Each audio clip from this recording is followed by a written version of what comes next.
मी आपल्याला सकारात्मक निर्णय सांगितला आहे, तरीसुद्धा मला असं वाटतं की आता यापुढे जी दिशा आपल्या आहे रिक्षा चालकांची, तर आपल्याला व्हॉट्सअप फेसबुकवर जसे निरोप पडलेले आहे, तर आपल्याला न्याय मिळू किंवा न मिळू यांच्यातर्फे तरी आपल्याला कुठं चालणार आहे. तर आता आपण 8 दिवस पाहू की बाबा काय निर्णय लागतो, न्याय लागतो.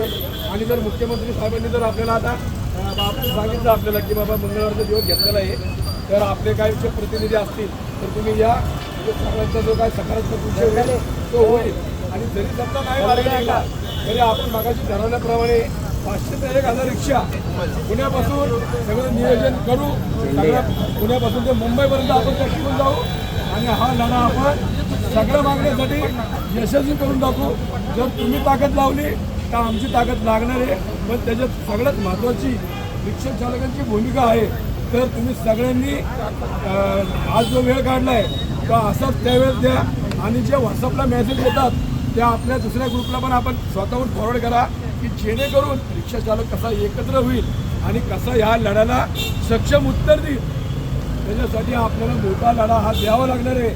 आपल्याला कल्याणकारी महामंडळ म्हणजे बऱ्याचशा अशा मागण्या आहेत की त्या जर आपण एकत्र आलो नाही, आपल्या संघटना सगळ्या एकत्र आल्या नाही, तर त्याला कोणीही आपल्याला दाद देणार नाही. त्यासाठी आम्ही एकत्र आलो आहे. आपण सगळे रिक्षा चालक एकत्र या आणि हा एकत्र लढा देऊ एवढंच बोलतो. आणि या जे आज आंदोलन आपण जाहीर केलं त्याचा समारोप करतो. जय हिंद, जय महाराष्ट्र.